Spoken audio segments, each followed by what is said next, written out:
What's up, everybody? Michael here. We are back for episode 2 of my little deck building 101 mini class. This is episode 2, Build and Refine. We are going to refine and build upon that sort of deck list that you hopefully put together at the end of episode 1, or at least have one in hand, ready to get going and ready to refine. So this is sort of the bulk of the class, and this will be just sort of working through certain things that you need to think about when you're refining your deck, as well as just little tips and tricks here and there. But we're going to just jump right into it. I don't want to put it on too long. So step 1 is to review your card list. And now there's a lot of things you need to think about when you're refining your deck, and so I've included some questions to ask yourself while you're sort of reviewing your card list to sort of help you get along, because it is quite overwhelming and there are a lot of things you need to think about. So these are sort of just generic questions, but they're at least a start to sort of get you going on your way. So the first question you should ask yourself is, are these all at least connected in some way to my goal? Now, I guess I should have worded this better in the sense that it's better to think about it as, are these at least going to do something to help me with my goal? What I mean by that is, a card may not necessarily be directly connected to your goal, such as bringing your opponent's life down to 0 or something like that as quickly as possible, if for instance you're playing an aggro deck. But every single card in your deck should at least be relevant to that goal and should do something to help you achieve that goal.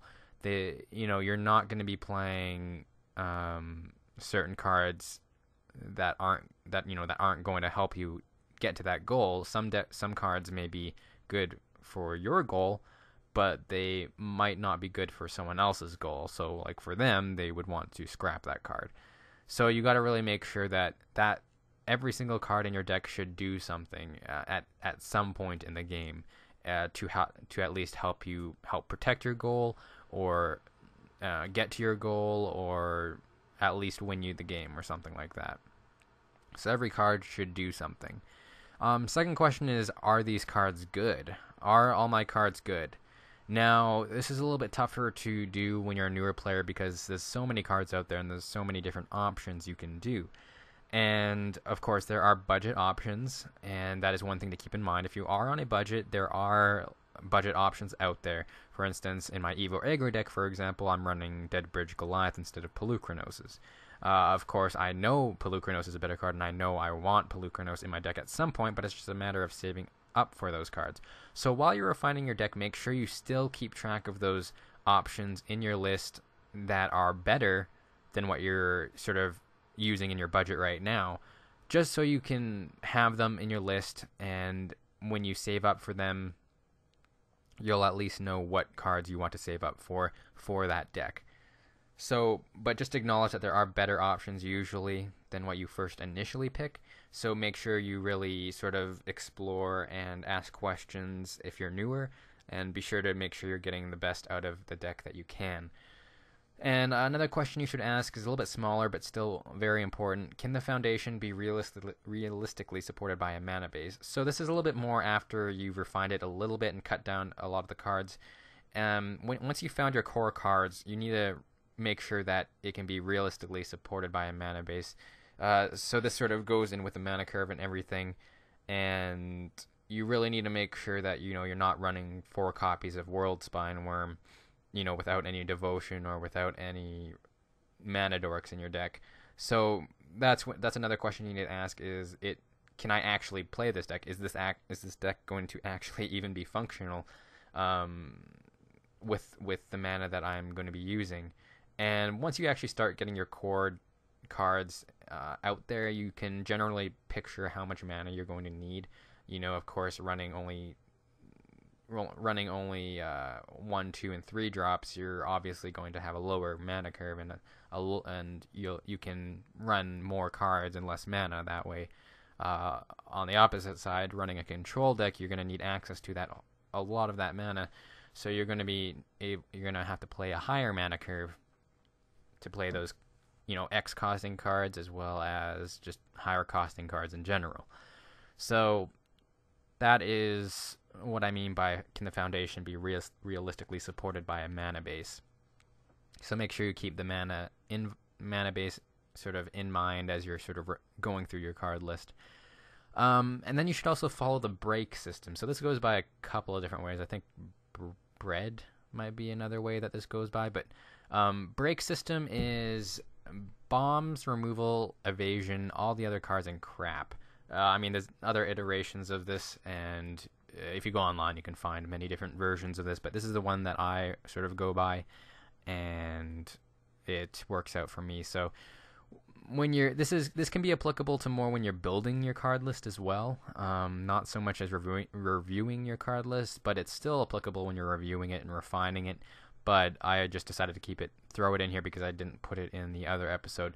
So your bombs are going to be your win conditions. So any big thing that's going to win you your game, or at least get you to the point where you can easily attain a win or get way ahead. So examples of this are things such as Sphinx's Revelation, Elspeth, stuff like that. Generally, once they get on the board, you are either close to winning or going to win on that turn. So, and they're going to be sort of the main cards you're going to be running in your deck. Removal is this, and this also goes by importance. So bombs are the most important, then removal, then evasion, then all the other cards, and then crap at the last.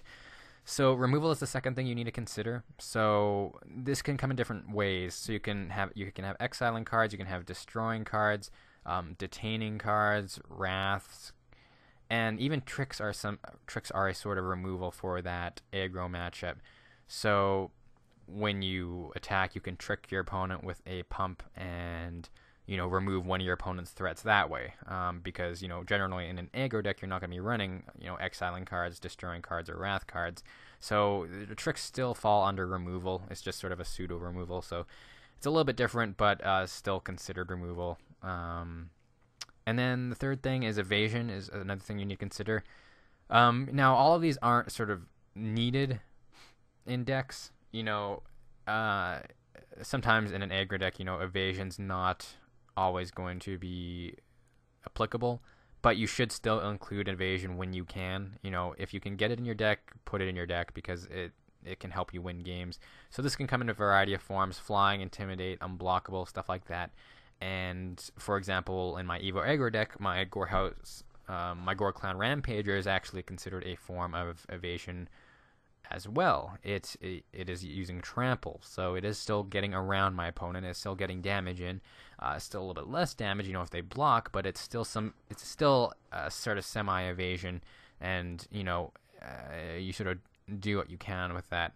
And then I also have Gruel Charm in there. So Gruel Charm, it allows me to swing through my opponent's cards and makes anything that doesn't have flying not able to block that turn. So that is my form of evasion in my deck. And then the fourth thing is all the other cards. So enchantments, and these are just examples. There's a lot of other things you can add. Enchantments, spot protection, synergistic cards. So synergistic cards, for example, Burning Tree Emissary is a perfect example of that. It's a card that really works well in a Devotion deck. It works well in chaining things together.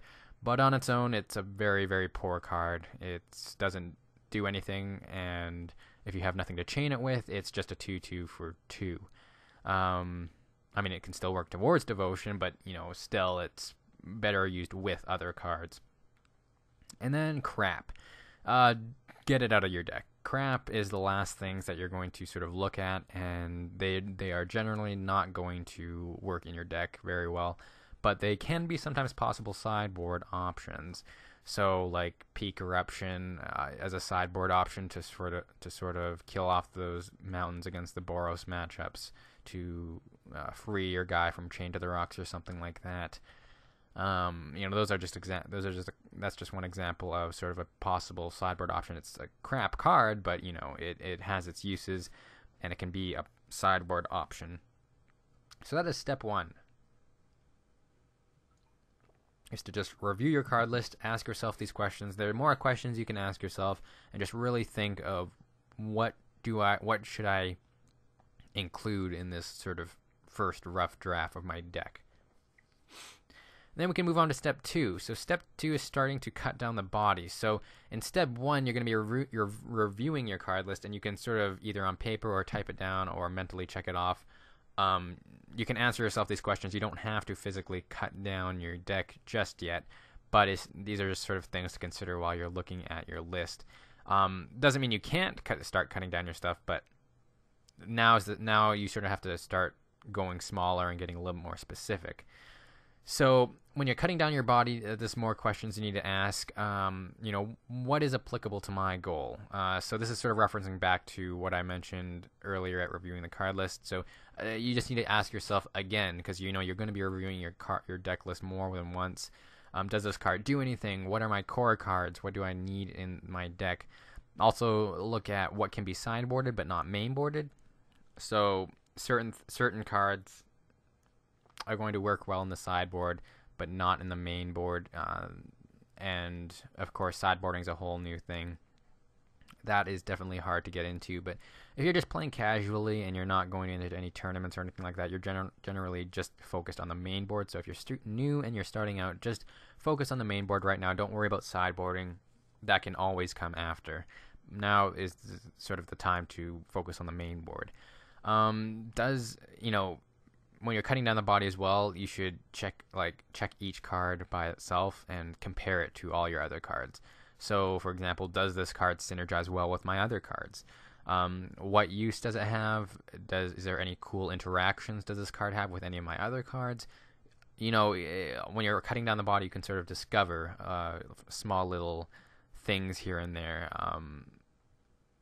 That's what happened with Blood in my Evasion deck. Was I thought, playing at second main phase after I attack with a Gore Clan Rampager pump, I can get Blood off, 6 damage for 2 mana type thing, or potentially more. And then another thing you need to ask is, how often do I want to see this card? So I've included sort of little descriptions because a lot of people are unsure exactly how many copies to include in their deck of X card or so, and a lot of newer players generally have a lot of one-ofs, and that is definitely not the way to go, unless of course you're playing EDH or Commander. And so here are just some sort of small descriptions. Just give that little descriptor there. A play set is a set of 4, just for those newer players. So when you want to include 4 copies in your deck, because 4 is the most you can have in a deck, is a playset, you need to ask yourself, or tell yourself, I want to see this card definitely early on, within the first 3 draws, if not the opening hand, and I also don't mind having more than 1 in my deck. I want to see it every game, and they are generally my best cards. So one thing you can sort of, I'll type this as well.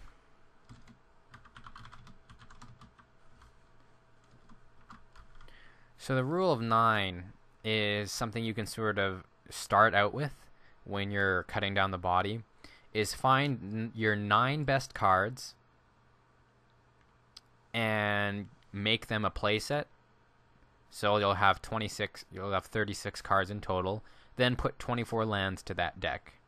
And then you have your deck right there. It's 60 cards, and it's your 9 best cards. Now, then you can start playtesting with that, or just after you've done sorting it out like that, you can sometimes instantly see what you need to subtract, what you need to add more of, or what you need to keep at 4, or something like that. And that's the rule of 9, is just getting your 9 best cards and going from there. That is one way you can start, but I will go through the rest of the sort of numbers. So that is a playset. You want to see it every single game. It's very important to your deck. It's especially those early draws. You want it definitely in your hand, and you don't mind having more than 1. If you have 3 copies, you want it often, but not as important as X card. So you need to make room for that. So if your best card is this card, and you have another really good card, but not as good, and it's not as important, you should probably knock it down to a 3 of, so you can make sure you have room to keep that card as a playset. Generally, decks mostly work in 4s and 2s, but you'll see the occasional 3 and 1. So if you have 2 copies in your deck, you can go without seeing it sometimes in your games, but it is quite useful in certain situations, and they can be possibly your late game bombs. It is also not imperative to your deck functioning. So my two ofs are my Blood and my Gruel Charm in my Evo Aggro deck. So both of those cards I can play my deck perfectly fine without them, and I can win games without them. But they are useful in certain situations, such as Gruel Charm, being able to swing through my opponent's blockers, or Blood, just having that last little burn to finish off my opponent, or to get rid of a big creature that I can't deal with otherwise. So having 2 copies of is generally when you're going to choose, is going to be a little bit more situational, but still can be important. Late game bombs as well can be 2 ofs just in case they are sort of very expensive. But those are generally more in control decks when you can sort of buy yourself time till you can see those late game bombs and play them. Having 1 copy of is rare. There aren't many options where you're going to include one copy of something. So this is why when you see a newer player, they generally have a lot of 1-ofs. That is sort of what you want to avoid. You want to make sure you have a lot of 4s and maybe some 2s and maybe some 3s. But generally, keeping to that rule of 9 as close as you can is a little bit the best way to go, because it just sort of comes down to math. The more copies of a card, the more copies of your best card you include in the deck, the more chances of you drawing it. Including 1 is and a sideboard. So what I mean by that is it's a card that can have its moments, and it's generally used more as sideboard options. You'll see sometimes in sideboards they'll have 1-ofs just for those certain matchups. In my Evo Aggro deck, I include 1 copy of Skullcrack. This is because there is only generally going to be 1 time where I don't want my opponent to gain life, and so I can either win or at least get back in the game. And that is why I include only 1 copy of Skullcrack, because it's otherwise I'd rather just play Lightning Strike, because I can still kill my opponent with it or burn my opponent's creatures. Skullcrack only targets players, so that is one downside of that. But it can also work against, it can work through Brave the Elements or Druid's Deliverance or something like that, because it prevents damage from being prevented. So that is why you don't want to really include a lot of 1-ofs. Stick to the 4-ofs. Start with a rule of 9 if you're newer, and then sort of go from there and add in cards and subtract cards and adjust the numbers from there. So this is sort of general guidelines you can follow to think of how many copies of X card do I want to have in this deck. And then after you're done all of this, you just sort of wanted to go through and see if there are any cards that you missed. So because you've cut it down, you have a better idea of what you want your deck to do and how it works, things like that. So now you can even go back to gatherer.wizards.com or any sort of deck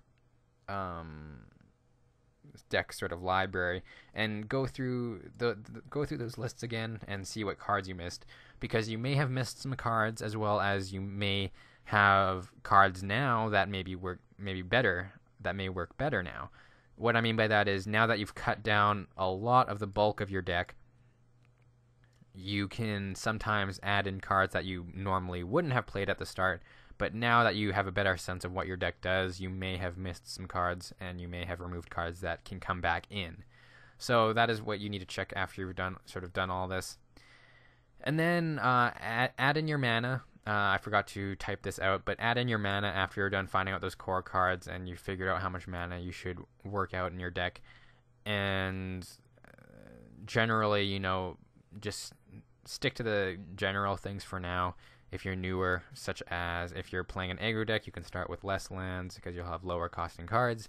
If you're playing a control deck, it's going to be generally higher to ensure you have mana to cast things and to get yourself back in the game with something like Sphinx's Revelation, for example. So after you're done that, you should end up with 60 cards. Stick to 60 cards. This is hard, I know. There's a lot of cards out there. There's a lot of cards you want to stick to and keep in your deck, but you need to stick to 60 cards. It's not, looking at the rules of Magic, you can play more than 60 cards. You can't play less, however.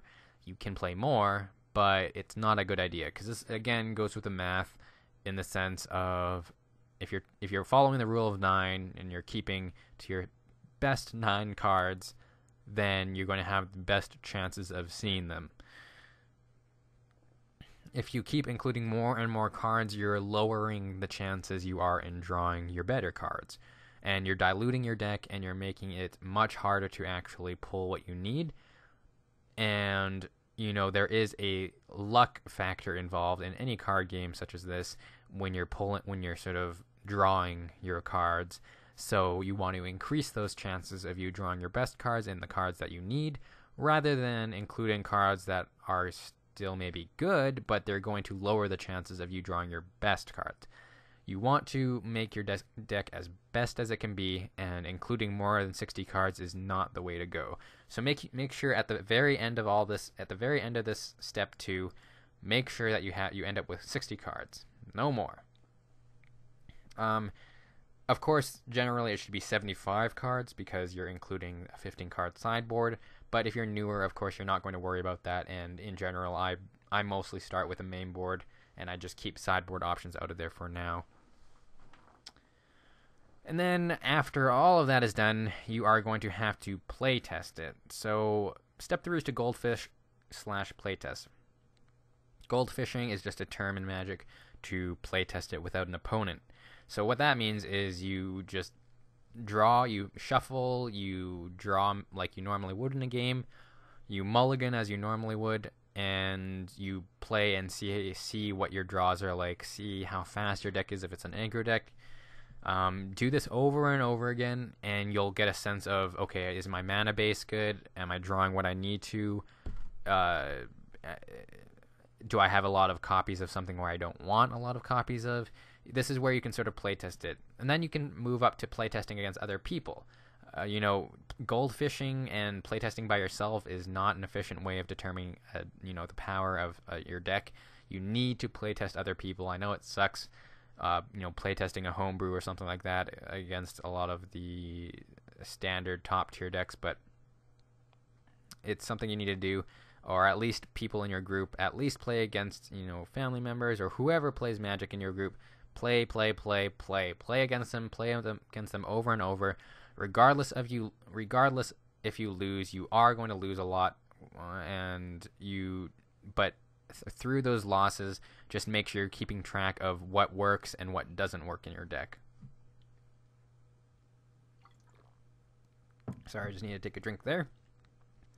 And also proxy casually. So what I mean by proxy casually is a proxy is a substituted card. So if we take my Deadbridge Goliath example in my Evo aggro deck, if I wanted to proxy a Pelucranos, I would just pretend that Deadbridge Goliath is a Pelucranos, and that is my proxy. It is a Pelucranos in the game, but in reality it is not a Pelucranos. What I mean by proxy casually is that because proxying is illegal in tournaments, it is illegal at FNM, and you do not want to do it at any sort of sanctioned tournament.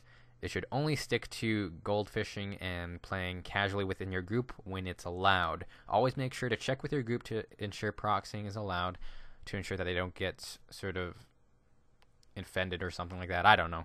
But just make sure it's okay with your group that you're going to be proxying to sort of play test your deck at its fullest, because this is sort of referencing back to saving those options when you're playing on a budget and keeping track of those cards so you can proxy with them at least when you're done finalizing your deck, and then you can at least play test with that deck and see what it's going to look like at its fullest when it's sort of actually playing against another opponent rather than just sort of playing by yourself. So that is what I mean by proxying casually. It is a good way to play test your deck if you have specific cards you want in your deck, but they're just too expensive. You can do this with stuff like Mutavault or Voice of Resurgence, those really expensive cards that because you're playtesting, you don't want to spend the money yet, and you don't want to go out and buy those cards yet because it may not work out the way you want it to. So proxying is a good way to sort of casually playtest your deck and see what it looks like with the cards that it's sort of hopefully going to have in the future. After you're done all this and playtested it over and over, and you've determined what works and what doesn't work, repeat step 2.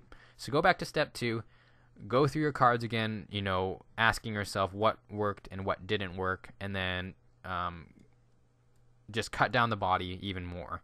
So go back, add in cards, cut out cards, adjust the numbers of your cards, and then repeat step 3. Play test with that version. So your deck's always going to go through multiple versions, and this is just sort of how it works. You're almost never going to ever have a deck that you really, really work with and just is really, really awesome on the very first version. That just won't happen. There's just by looking at cards is really you can't really say how it's going to work out against X deck, because there's so many different decks out there, and some decks are good against other decks but very, very bad against other decks. So playtesting allows you to sort of see what your sideboard options are. They allow you to just sort of refine your deck even more. So you want to make sure to playtest over and over, and it's just something you can't avoid. You're not going to be able to get a really, really good deck on your very first version or your very first draft of the deck. You're going to have to playtest it to figure out what works and what doesn't work, what can be improved on, and just going from there. Then step 4 is to double-check gatherer.wizards.com and just see what cards you still need and what cards can be used now. Oops, that shouldn't be there. So it's just double checking things to make sure that you haven't missed anything, and that after you've sort of play tested it, you can see that certain cards maybe now they might be useful, or and some cards in your deck may not be as useful as they were before you cut down your deck. So just make sure to double check everything and make sure you have everything you need. So after you're done all this process, going through your card list, cutting down the body, finding out your core foundation of your deck, play testing with it, revisiting it, refining it, then you need to ask yourself, is this deck even worth it? A lot of my decks don't even come into fruition because I just don't bother pursuing them, because just even building them, I realize it's not a good idea. This isn't a question that you need to ask when everything's done, but it should be a question you ask pretty much at every step of your deck building process. You don't want to waste a lot of your time, and you sort of need to realize that sometimes a good idea is good, but there just aren't the cards out there to support that idea. It's just sometimes what it is. It is what it is. And then you need to also ask yourself, where can it go from here? So if your deck isn't worth it, you need to ask yourself, can it go somewhere in the future? Are there going to be cards possibly in the next set or something like that can push this deck over the edge and make it to where I want to get it? If so, you still need to sort of save that deck idea and make sure you keep, you save it, you keep that deck list, just because you never know what cards are going to be coming up in the future, and that, even in Born of the Gods coming up, you may have some cards that come into your lap that work with your deck and make it to what you want it to be. And if you actually answered yes to is this deck even worth it, then congratulations, you've built your first deck, or you built a deck, a fully functional deck that is hopefully to the best of its capabilities. And then from there you need to take out your wallet because from here you would have a good deck list, and from here what cards you still need if you need any, and what cards you need more copies of, and things like that. So now is the time to go about and buy your singles, buy the singles for the deck, take out those proxies, replace them with actual cards, and then go and have fun. Go to your FNM, and hopefully you do well. And that is that. So that is deck building. That is what my view on deck building is. That hopefully has helped you guys, especially you newer players, or players who are weak on the deck building aspect of Magic. Hopefully you guys got something out of this. It was definitely fun for me to make this, and I definitely hope that I helped at least a few people. If I helped a few people, then good. My time was well spent making this. Otherwise, I will cry. But not really. It's okay. I tried. So that is just general steps, remember. Like these are just sort of what I've come across by experience and my own sort of process mixed in there, as well as stuff that I've read online, advice that I've watched from streamers, things like that. So just sort of my own quick compilation of things that I've come across that can hopefully help you guys out.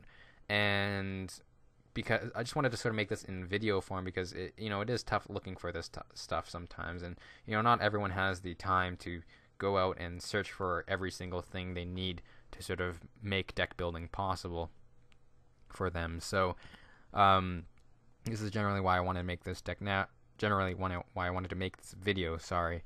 So now that is that. Hopefully by the end of this, you have a better sense of how you can build your decks, how you can improve your decks, and then hopefully from there you can refine it and go out and win some FNMs, or at least have a better chance than if you were to just throw random cards together and hope that does something, because that is what a lot of new players do, and I definitely wanted to help them understand that there are certain things and certain fundamental things you need to realize in order to build a deck and to sort of stand a chance of having your deck actually be functional.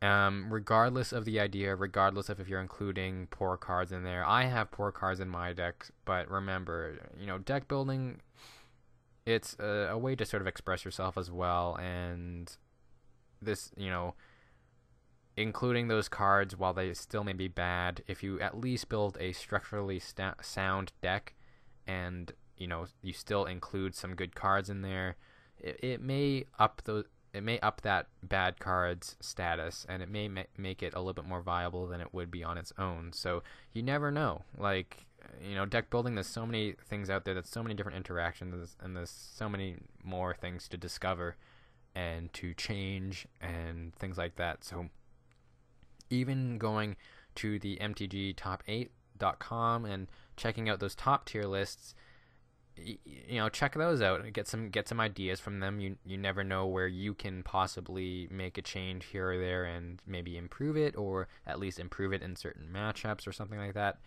Just explore, just have fun, and I hope you guys play around with your deck building, and I hope you guys build many decks from here on out.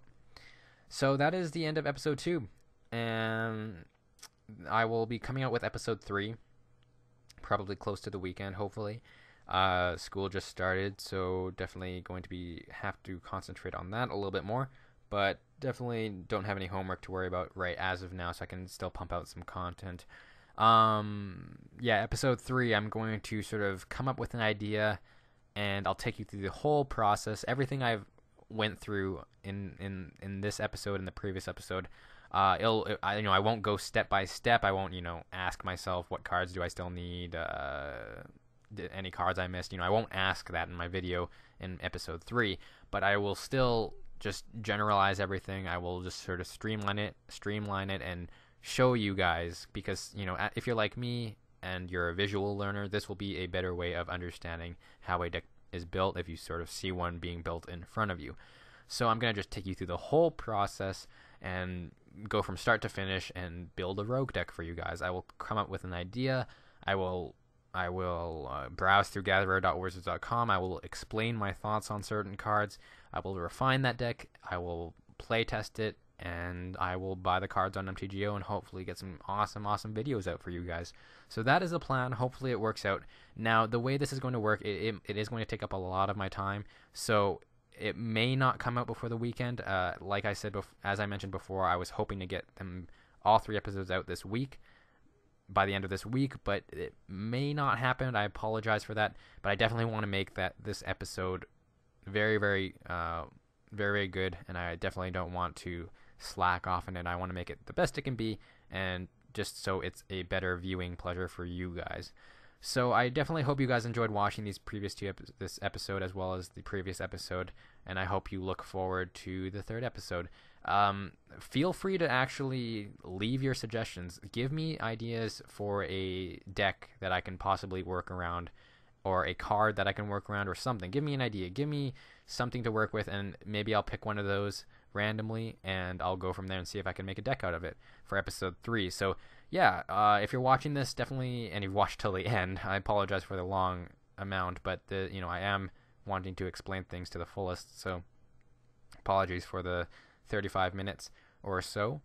But yeah, if you're watching this and you've watched till the end, leave a comment give me an idea of what I can possibly do for my 3rd episode and what kind of deck I can possibly build, and I'll pick one and we'll go from there. So apologies for this long exit, but I just wanted to get everything out there. But last but not least, thank you guys for watching so much, and thank you guys to all who subscribed so far. Getting very close to that 100. I might do something special for that 100th subscriber. Well, not for that 100th subscriber. I will do something special for you guys once I hit that 100th subscriber, maybe a giveaway or something like that. So yeah, if you enjoy my content, please leave a like. Definitely leave comments, and if you want to look forward to more of my content, subscribe. But thank you guys for watching, and I hope you guys have a great day.